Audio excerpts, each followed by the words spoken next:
印军上校发现对抗解放军的秘密，不靠武器，靠精神，能管用吗？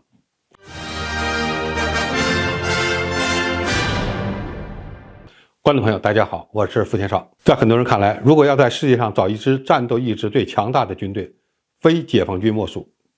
在抗美援朝战争期间，志愿军曾经打出了让美国人几十年都无法解释的上甘岭战役，把联合国军打得叫苦连天。近年来，随着先进武器装备的列装，军人的战斗意志或者说精神力量对战斗力的影响到底还有多大？这本身就是一个有争议的话题。但是许多人都别小看了解放军战士的战斗精神和战斗意志。在这方面，印度军人可是领教过的。比较有意思的是，印度陆军的一位退役上校最近在印度国防新闻网上发表文章称，在分析了中印边境对峙的态势后，他认为印度军队对付解放军的最大优势根本不是武器，而是牺牲精神。他在这里说的意思，并非是要印度士兵当炮灰，而是认为印度军人拥有更强大的山地作战经验和战斗意志。这位印度退役上校承认，印度陆军有 41% 的装备非常老旧，只有 12% 到 15% 的装备是先进的。这一趋势到2030年都不见得能够改变。印度还在努力改善前线的基础设施，但是由于军事资源相当有限，印度想在军事基础设施建设领域领先解放军也非常不现实。那么，印度军队真的就一无是处了吗？作者认为，印军真正厉害的地方是高原山地的作战经验，因为印军在西亚琴冰川有将近30年的持续部署经验，这是长期与巴基斯坦军队对峙的结果，可称得上是巨大的财富。印军认为，对高海拔地区坚守阵地的部队来说，一旦后勤补给被切断，将给对手在心理上造成毁灭性的打击。印军可以利用特种部队和侦察兵的优势，在拉达克或者是藏南地区执行一些高风险任务。一旦攻击性的措施到位，印度军队将可以利用创新战术，在很大程度上弥补武器装备上的劣势。这位印度陆军上校声称，印度军队有一批高素质的中尉、上尉和少校级别的军官。如果领导得力，且普通印度士兵愿意做出最终的牺牲，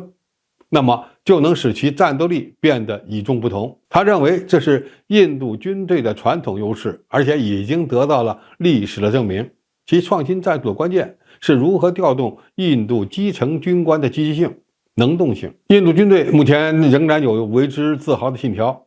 牺牲精神，随时响应使命召唤。我们先不要嘲笑这位印度陆军上校的观点，因为他似乎说出了印军在应对解放军能力建设方面唯一还有点机会的办法。道理很简单，中印双方在边境地区对比武器装备、训练水平、身体素质和基础设施建设等条件，印度军队在任何一方面都不可能占到便宜。从近年来发生的几次中印边境冲突的情况看，印军每次在双方的冷兵器冲突中被打断手脚、被俘虏的人员都非常多。一个重要原因是印度军人里面有许多40岁左右的大叔，而解放军战士都是棒小伙，这与中印两国军队人员的构成有关。所以印度军人说自己的身体素质比解放军强，完全是胡扯。至于印度军队认为自己的战斗精神更强，那么每次冲突都被解放军俘虏了这么多人，就是一个反证，成为人们的笑柄。不过印度军人也并非一无是处，我们对这位印军上校的建议也需要认真对待。比如，印军具有比较丰富的高原山区作战经验，这恐怕是连美军都要承认的，因为他们确实有多年在西亚琴冰川部署的经历，而且在对付巴基斯坦军队时拥有一定的优势。那么我们该如何来看待印军要用人力优势和精神胜利法来对付解放军的设想呢？首先，因为此感到欣慰，它充分证明印度军队实在是没有什么好办法了。至于说印度军队是不是在人力上对解放军有优势，那只有经过较量后才知道。毕竟几次肢体冲突的结果很能说明问题，而一旦印军挑起事端，发生热交火事件，那么解放军就没必要和印度人玩近距离的武术交流了，发挥解放军的武器和火力优势，全面碾压印军才是上策。好，今天评述就到这里，谢谢大家收看，我们下期再见。